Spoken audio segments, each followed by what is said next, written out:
What's going on, y'all? 75Junction. It's your boy Sherm, and I'm here with a very special guest today. Today we have, introduce yourself for me, please. ChefK. ChefK. Now, what made you choose that name? What's the story behind that? I'm a chef. Okay. People call me the superfood chef. Well, that's kind of what I call myself. Because, my mantra is kind of like, if you implement superfoods into your daily regimen, will drastically decrease your chances of being sick and all types of mental ailments as well. Instead of trying to put yourself on a diet every 3 months, just every day, think about adding some superfoods to your meals. You know what I'm saying? Now, so that's like amending your, not really necessarily going on a diet, but you're just adding things to your existing diet. Yeah, so I'll teach a lot to say focus on adding versus subtracting. Once you add a lot of more healthy foods to your diet, and then it'll leave less room for all of the junk. Okay. Now, when we talk about superfoods, is kale considered like Kale, a superfood? Yes, it is. Okay, so like what are like some other ones, like is quinoa and stuff like that one? Yep. Okay. They call them ancient grains, like quinoa, amaranth, farro.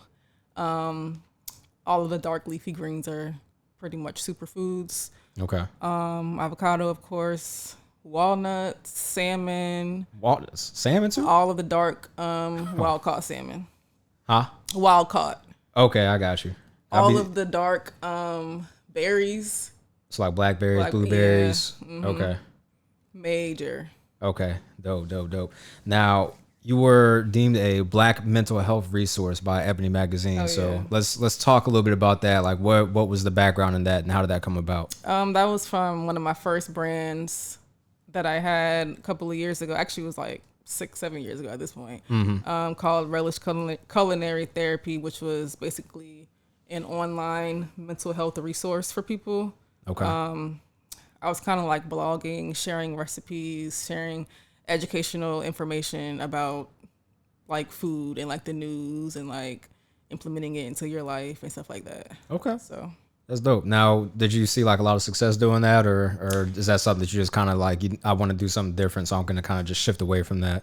I think that that blog for me was kind of like an introduction for what the next phase of my life was getting ready to be. Okay. Like, all right, I'm about to shift gears, focusing on a healthy living. So, that was kind of like the first thing that I started to do. And then I started to, share healthy recipes on there. And in the background, at this point, I was really going through a depression. And that's kind of how this book came about. I was in a domestic situation in college, and I didn't think I was going to make it, honestly. And it definitely took my mind to a whole, like, I was, like, ruined for a while. And so food became, I was always kind of cooking my whole life for real, but, like, after college and being depressed, I realized I made the connection between food and, like, mental health. Right. Because I had gained all this weight. I was always drinking, like doing crazy stuff. And I was like, I need to figure out how I can get this weight off. And I made that connection. And ever since then, it's just been like healthy heaven over here. Like, that's good. That's just my life. Okay, I got you. So the domestic issues that you were having led to depression, which led to you finding an outlet essentially in the food and making the food, and like this is actually something that one helps relieve stress and depression, but it also is something that makes me healthier, and it also allows me to control what I put in my body, because a lot of times we go out to eat and you can go to a Subway or something like that, and you can kind of choose what you get, but you're still getting very like baseline cut and dry stuff. You're not getting fresh produce. You're not getting things that you are able to control the elements of, essentially. So exactly. Yeah. Okay. That's dope. Now let's talk about your book. So it's called This Recovery, an autobiography for edible consumption. So an autobiography for edible consumption, meaning that this is your story and it's kind of like a play on words for elbow consumption, because it's like you do the Yes. food thing, so it's like a double entendre kind of deal. Yeah. Okay, that's dope. So let's Play talk a on little bit about words. the book and what all went into making a book. Like, how'd you start to even make a book? Like, what was your thought process with that? My thought process was when I got pregnant with my son. I kind of wanted to share the journey, because I gathered that like a lot of pregnant women have trouble like knowing how to feed themselves and like how to keep themselves healthy, like physically and mentally, everything from like being able to conceive, because you have to be healthy in some type of way to conceive, because people have issues with conceiving. And I feel like the diet can help those, you know what I'm saying, women who struggle with infertility. And so I just felt like I wanted to write a pregnancy journal to target that stuff.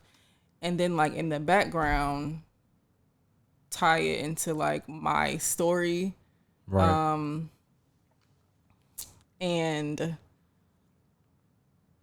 because in order for me to be right here, I had to have come from somewhere. So Right. I wanted to tell the backstory and connect the dots.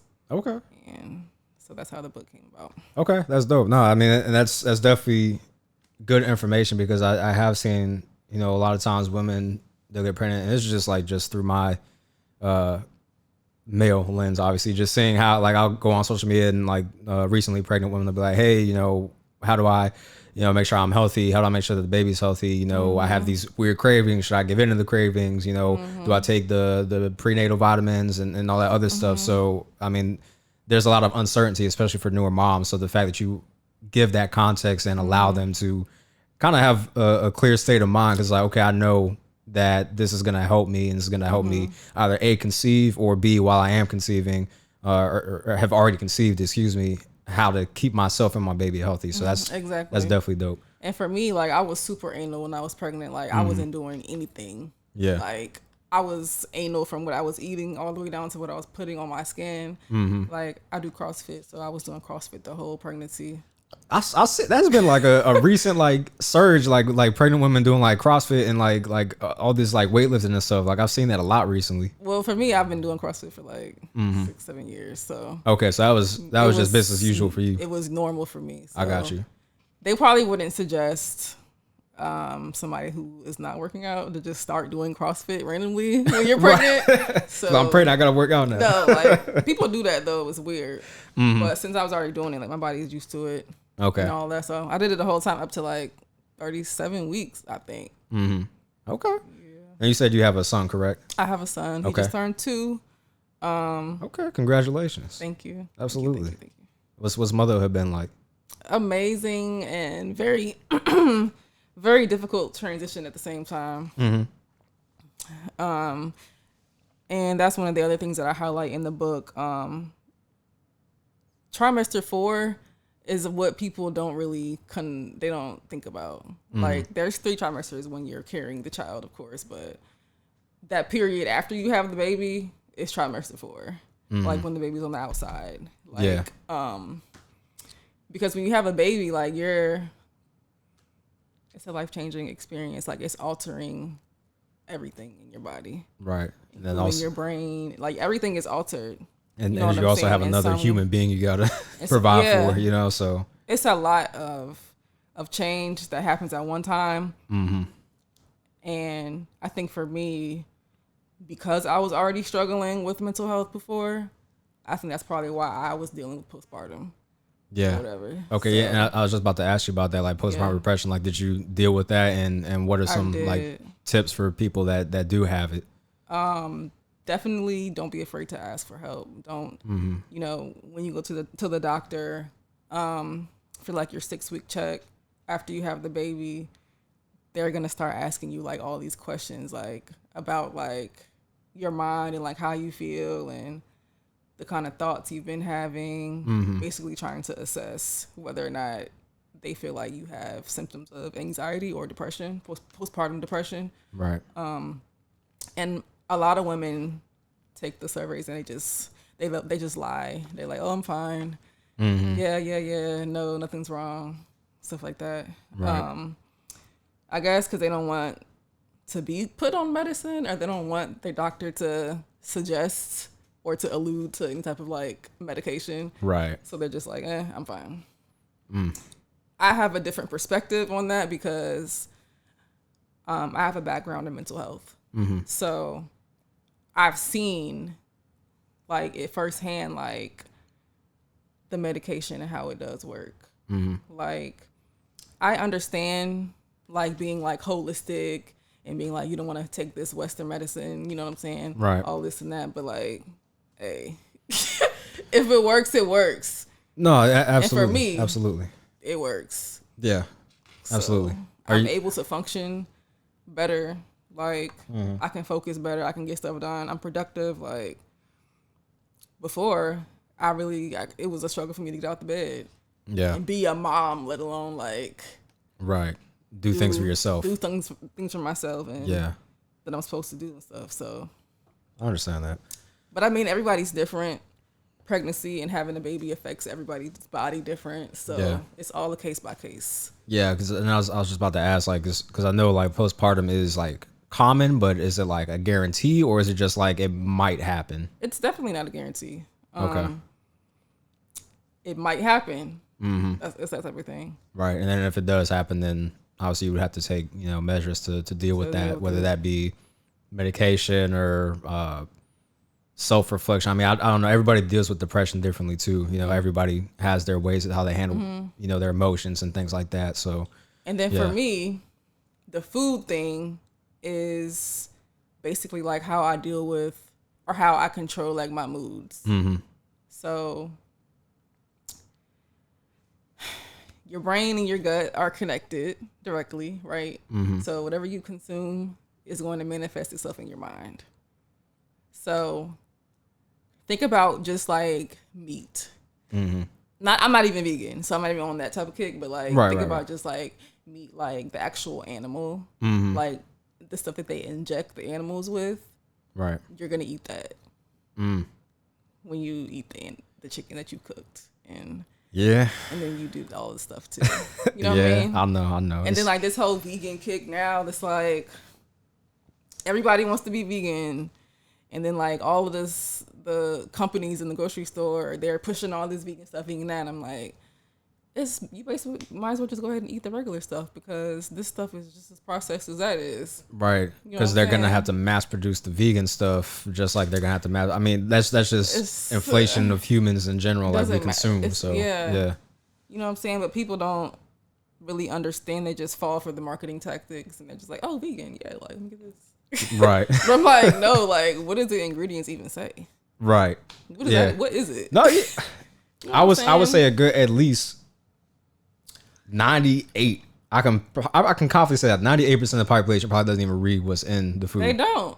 98. I can honestly like confidently say 98 because the population is just so vast. Like out of 7 billion people in the world, I guarantee you only whatever 2% of that is actually reading. I do that. I literally spend time in grocery stores like reading ingredients. Yeah. So shopping trips with you are long. That's like my version of retail therapy. Like, okay. And a lot of times I don't even have to go in there and buy anything. I'll just go in there and like just be doing research like for my business and like reading stuff like. Right. So it's really a lifestyle over here. So in your research, no, legit, what have you found is the most common unhealthy processed thing in a lot of foods that people may or may not realize? And that might be a hard one because there's so many things to pick from. Oh yeah. Because I mean, there's a lot of processing that goes into it, and a lot of chemicals and different things. A lot of the glucoses and stuff like that. There's different sugars. So I'll say all that.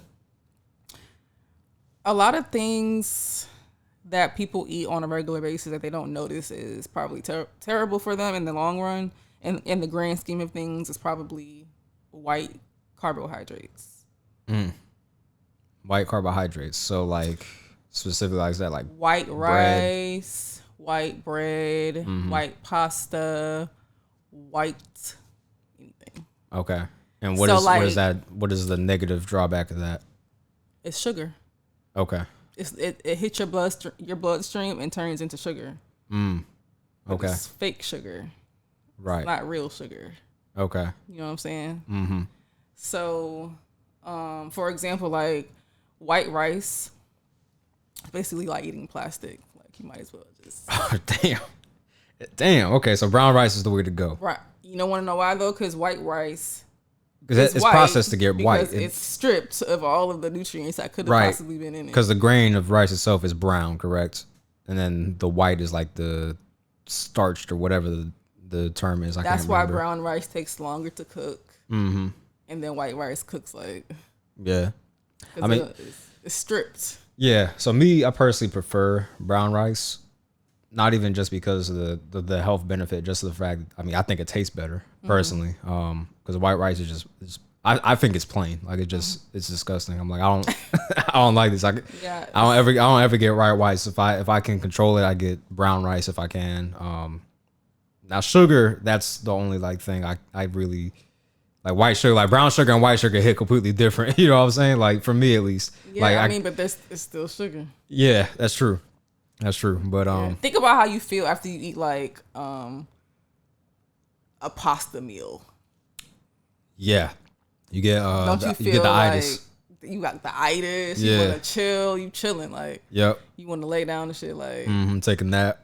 But on the other hand, if you ate like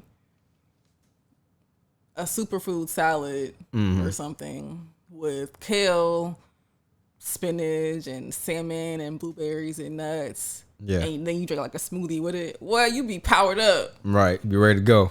That's what food is supposed to do. Like it's not supposed to slow you down. It's supposed to be energy.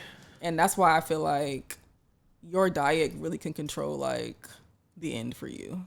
Yeah. Like it can really it can really get in the way. Mm-hmm. You know what I'm saying? Absolutely. Like if you really like have no control, it's gonna fog your mind up, which it's gonna end up controlling your decisions on a daily basis. Okay. It goes very far. Right. It's food. Not just right now that you should be thinking about when it comes to food. It's like right. It's way deeper than that. So you would say the food is the mood. Absolutely. That's a bar right there. Facts. All day. Okay, no, that's dope though. Yeah, I can definitely see how the food would directly affect your mood because like you said, I mean, you know, you eat food and depending on the type of food that you eat, you become lethargic, you get tired, drowsy, whatever the case may be. Which affects everything. Right, because then that's like, okay, well now I don't want to be bothered or whatever the case may be. I don't even want to do this no more. Right, exactly. You know what I'm saying? Productivity goes down. I mean, there's so many different things that can come from that. So that's definitely dope that you highlighted that.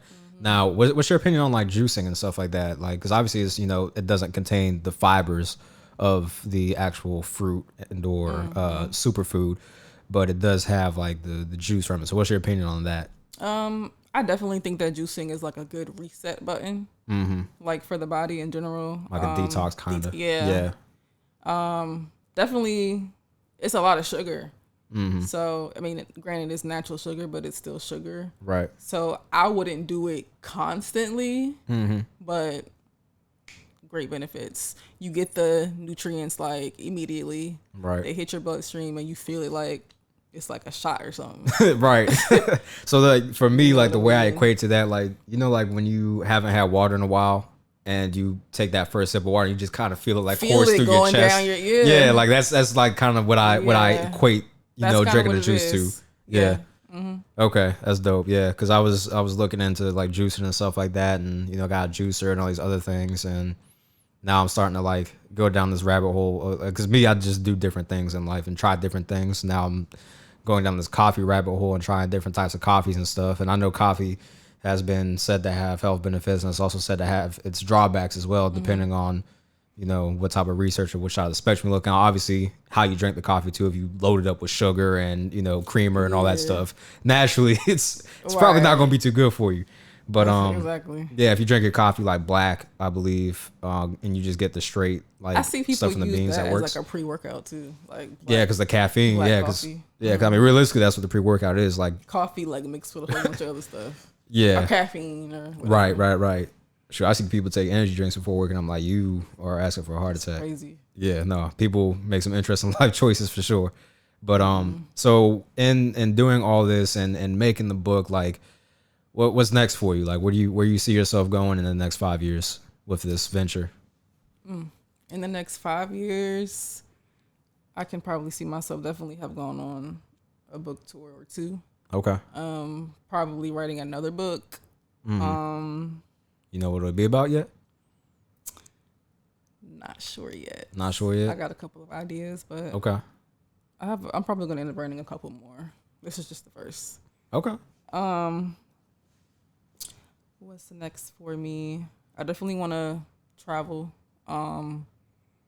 and do the book tour. And like, I feel like I want to do a book tour and like in each city, like have like a private, do like my job, like have like clients like in that city, and like do like the private dinner thing, network with people, like visit CrossFit boxes. Okay. Like, I just want to turn that into like my life. I got you. Like, okay, yeah. That's dope.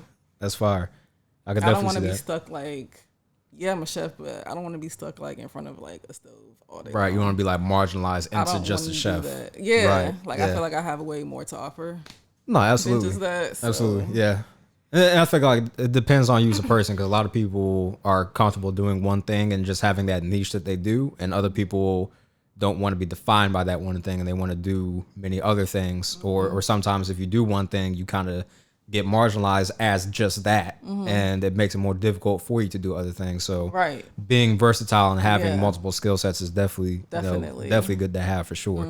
So that's dope. Okay, now when you go out, and I'm assuming this is very seldomly, but when you go out to eat, do you critique the food since you're a chef? Like, do you like the food comes out and you're like, I could have did this better, or this is missing this seasoning, or like how? Like, Yeah. I feel like food just becomes more of a burden for you now if you're not making it because it's like now I have to critique it and I'm very critical of it.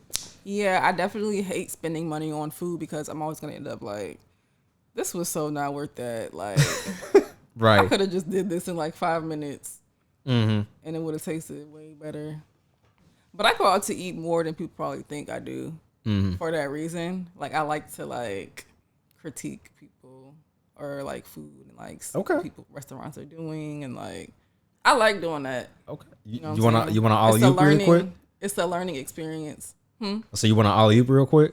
Yeah. So since you're a chef, I think you should definitely start a YouTube channel and be like, Chef critiques X restaurant. You know what I'm saying? You go to restaurants and you record yourself trying foods and saying what you would do differently and different things like that. I feel like that would hit. I'm not gonna lie. That'd be fire. Wow. Okay. That'd be fire. Just throwing it out That's there. a good idea. You know what I'm saying? You can do what you want with that, but I think that'd be fire. Low key. Yeah, because I mean YouTube is I mean, it's just it's a good resource My now. YouTube is coming like in the next couple of weeks. Okay, So fire. Yeah, so it's like about to be up there. yeah, so that can be like just a segment of your YouTube channel. You know what I'm saying? Like you can have segments where you do your critiques. You have segments where you do your cooking and stuff like that. Like facts. yeah, so you could just have multiple different facets of content. You know what I'm saying? And people can come to your content for different reasons. Right. So I mean, I think that'd be dope because I mean, people will literally sit there. Like there was one dude I saw. He critiqued like different juices. Like he would go to like a gas station and buy juice that people had told him to try. He would sample it. He'd be like, yeah, this is, the palate really good. It's real citrusy or whatever the hell he was talking about. But he would sample different drinks. And he had hundreds of thousands of followers, maybe 1 million. I can't remember.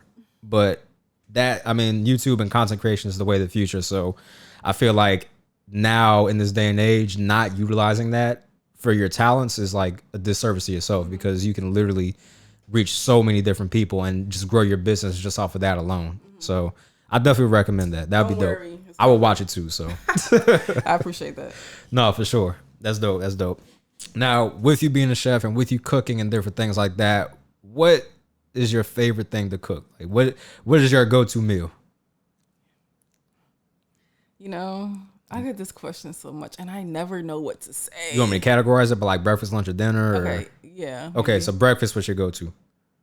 Breakfast, my go-to is either a smoothie, oatmeal, or like most of the time I make for Jackson, my son. He loves grits and turkey bacon and eggs. So sometimes I'll just eat what I cook for him. But either way, Okay. if I cook for Jackson, it's gonna be healthy. So I gotta ask you this question now: sugar with grits or cheese? oh, what? People use cheese with grits. People eat grits I'm with cheese, surprised you or said cheese that. like cheese and butter. I think is what it is. I'm surprised you said sugar and cheese and and not sugar and salt or salt. I mean that too. Yeah. I mean I've heard people make grits with cheese. I've heard people make grits with sugar. And I've heard it with salt too. So how do you make your grits? Neither. Neither. Okay. I'm gonna put sugar or cheese in my grits. Okay. So it's just straight, just grits, like with berries and like, cause I know you like got the superfoods. No. I can't reveal the recipe up here. You know what I'm saying? No, I got you. But you add some but razzle dazzle to it. Trust me, it's fire. Yeah, no, you're a chef, so I definitely trust you. I for just sure. don't put no sugar. That don't even go in there. No. I mean, it's true. Like people talk about, I put like there's another debate. People will put like sugar in spaghetti, or they'll put what was the other one? No, I think it was just should sugar not go in spaghetti or should it go in spaghetti. I think that was the whole conversation. Yeah, people say, well, it is true that it can like knock the acidity of the tomatoes in the sauce, but I've heard people put sugar. I've heard honey. I've heard syrup. Like anything sweet, it will just syrup and spaghetti.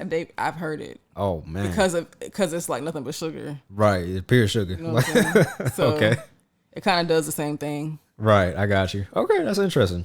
Now, with that being said, and how the sugar counters the acidity of the tomatoes and stuff like that, like I feel like cooking is very much a science. Like it's chemistry based. Like there's so many different intricacies that go into it on a chemistry level, molecular level, whatever you want to call it. You know what I'm saying? Like there's so many different ways that you can cook different foods. Like, you know, like lemon can work as an antiseptic, you know, like and stuff like that. So, I mean, what do you incorporate a lot of that stuff in there? Like, have you done like chemistry research in addition to cooking to kind of help that along?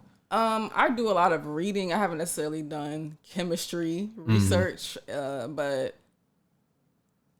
as far as cooking goes, yes, I'm always in the kitchen, like trying new things, like trying to figure out what this does when you cook with this, or like it's definitely a science. And once you learn the science behind cooking, it becomes so easy. Right.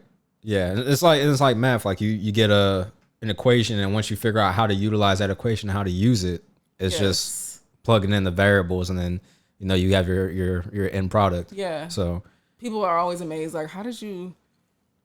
His dinner ready already? Like, how? Oh, y'all hungry? All right, give me like 30 minutes. Literally, if that. Maybe like, how in the world? And even on like meal prep days, I do meal prep on the weekends. Sometimes I was about to ask about that too. Like, sometimes I can have up to like 15, 20 orders, and so that would be like 200 meals that I would prepare from top to bottom in one day. That is crazy. I would start at like 9:00 in the morning. Everything will be cooked, cooled off, boxed up, separated in the bags, and ready for pickup by 7:00. Damn, that's efficiency right there. Yeah, that's crazy. So it's like I am so quick. I know how to like bulk cook. I know how to like measure food. Like I can eyeball food in the grocery store and know, okay, so I already know that's gonna feed this many, so I need to get this many like when I'm shopping. Like that's what I have issues with, because if I do cook, which is rare, I want to increase that frequency more. But when I do, I always get too much because it's just me. Yeah. And I feel like once I get too much, I got stuff sitting in the fridge, and then I forget this in the fridge, and I come back to the fridge and it's like got mold growing. I'm like, damn, I gotta throw this out now. You know what I'm saying? Like just so many different things. Like I'll overcook and over prepare for myself. Like I do that all the time. So I just finding that balance. Yeah. Damn. Yeah. Okay. So that's dope. Now when it comes to cooking, like for me, I feel like the most tedious part is the cleanup process. Like I hate the cleanup process. Like I like cooking, but it's the cleanup process that comes with that is like, shit, do I even want to cook now? You know, because like you gotta sit there, you gotta do dishes. I try to clean as I go, but I oftentimes just get too caught up in what I'm doing. And I think that just comes with inexperience too. So for me, I I always make sure that the kitchen is like spotless before I even go in there. Like the dishwasher empty, nothing in the sink on either side. Like, Okay. so that when I start cooking and like accumulating like dirty dishes, I can just like rinse it off, pop it in the dishwasher. Like the whole time I'm doing it. Okay. So that at the end, all I got to do for real is like clean counters, box up leftovers. You know what I'm saying? And then finish putting the stuff in the dishwasher. And Okay. I got you. That makes sense. I've mastered how to clean up as I go because it would drive me crazy having to cook for so many people and having stuff everywhere. I would lose my mind. Right. Exactly. It becomes overwhelming. It's just like, damn. Absolutely. Like you just start getting scatterbrained. Like, all right, I want to be a good host, but I also want to not have a mess, so I got to clean that up. You know, so I can't work in like in that type of environment. So. I got you. That makes sense. Now, a little bit more of a personal question. We'll ignore that. So when it comes to like dating and stuff like that, do you offer to cook as a date? Like, look, don't even worry about going out.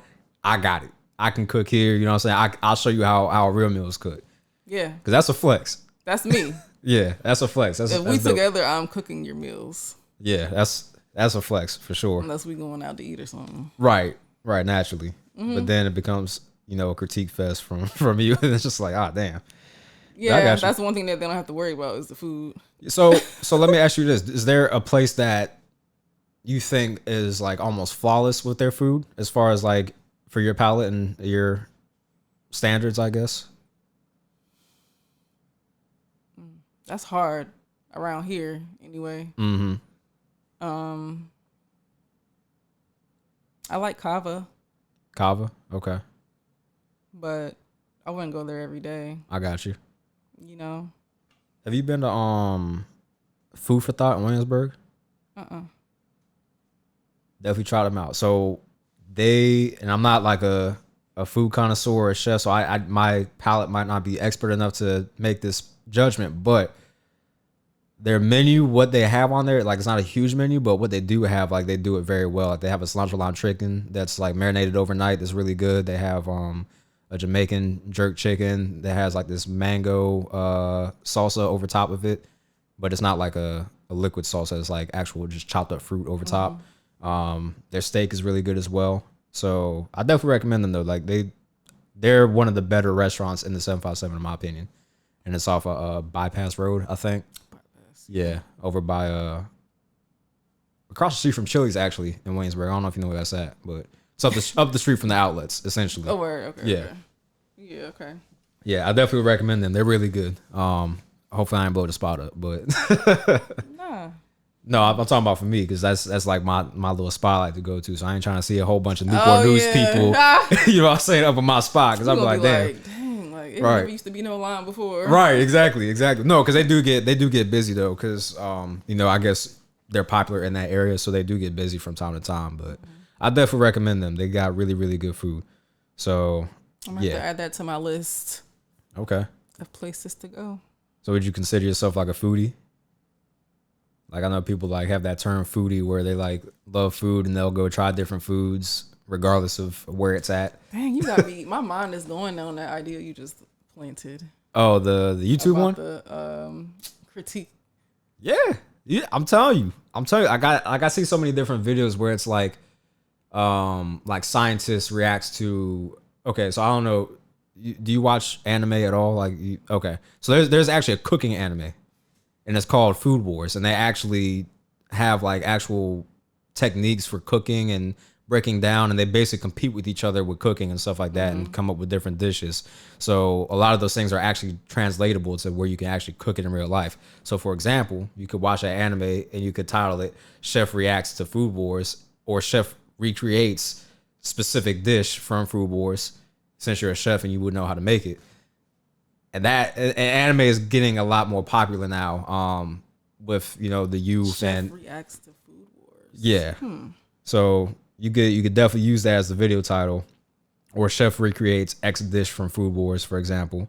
And then once you do that, you know what I'm saying? Like it'll pop. I promise you it'll pop. Because that's something that is not really touched on. You know what I'm saying? Like I see people like there's one where the scientist reacts to different things from this anime called Dr. Stone, and it's a very science based anime.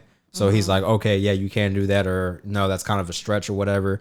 Whereas you could add a chef's perspective on the chef anime, because like, okay, yeah, you can do that, or yeah, this works with that, or maybe I'll try making this dish. So you make a video like the chef recreates whatever omelet they make, you know, because and it's Japanese based, so some of the foods are Japanese based, but a lot of them, since it's Food Wars, like it's very international. So they got like French cuisines, they have, you know, Italian, American, many different things. I had no clue. I don't know anything about anime. Anime is very diverse in the sense that I have no idea. Yeah, I mean, a lot of people might think it's weird or it's, you know, for kids, like cartoons and stuff like that, which kind of it is a cartoon, but there's different genres of anime. So you have, you know, slice of life, you have action, you have mystery, you have drama, you have horror, you have sad, you have cooking. Like there's sports animes. Like there's so many different types of animes. Like there's literally one for everybody. So once I yeah, I can see this popping too. Exactly. Black people getting a lot more into anime too. So seeing a black person that's a chef that's reacting to anime, it's gonna work. I know because I have an anime reaction channel. So aside from this, wow, yeah. So okay, and that's at 70,000 subscribers. So you definitely could get it to pop for sure. I promise you. Wow. Yeah. So there's a market out there. Like I said, there's a market. It's still fresh, so you can easily tap into that, especially with your unique spin on it. Like that will definitely pop. Superfood version of. Ooh. Exactly. Or you can make the superfood version of whatever they make. That's you know what I'm saying? That's what I'm saying. Exactly. So I mean, you can say, okay, I know they made it like this, but I'm gonna make it better. You know, I'm gonna make it healthier, or whatever the case may be, because they got a lot of things in there that are like quick to make, or some things that are very intricate. You know what I'm saying? And for the things that are quick to make, you can say, okay, well, this is quick to make. Anybody can make this. And you can also make it healthier by adding in kale or quinoa or, you know, whatever you want to add. I mean, whatever tastes good, you know? And I do feel like a lot of being not even a chef, just making food in general it's a lot of experimentation too. Just trying different things and saying like, what does it taste like? Yeah. Yeah, it is. Or like, I don't have this, so I'll substitute this in the place of it, you know? So, yeah, I feel like a lot of that is part of it. And sometimes you might find something that's like, oh, this is actually better than, you know, what I originally was going to do. Exactly. So, yeah. Okay, that's dope. Now, you are the founder and CEO of Traveling Time Bomb. Yes. Another play on words, time. Absolutely. Yeah. So let's talk a little bit about that and what birthed that and how that's going for you so far. Traveling Time Bomb kind of means like, I feel like I'm like a bomb of like education, like knowledge. Okay. So, you know, the play on words, like, however I service you, whether it be like chefing or like coaching, nutrition coaching, it's going to be like a bomb of like knowledge. Okay. That you're going to learn from. So would you say you're well seasoned? Absolutely. Double entendre right there. You got it? Yeah, okay. Wow, I'm so slow. I didn't connect that at first. No, you good. But yeah, no, that's dope though. That's dope. So like, I've been in the game for a while. Okay, yeah. So with the coaching and stuff like that, so like, do people just reach out to you like, hey, I want to change my diet up, or I want to, you know, do they provide you a goal, or do you like sit down with them like, okay, let's find out what your goals are, because a lot of people might not know. It's outlined on my website. Okay. I have like I have 3 tiers of coaching, and they all offer different things. So. Okay. Yeah. So I'm assuming the higher tier is more involved. Yeah. Okay. The higher you go, like the more I get involved, and the more I coach you. And okay. The more information I give you, and the easier I make it for you. I got you. Basically. Now with that, do you kind of limit it a little bit? Like at the highest tier, like do you limit that spot just because like that can become a little overwhelming depending on how many people you have to deal with? Yeah. Yes. Okay. They're limited. Absolutely. Okay. Got you.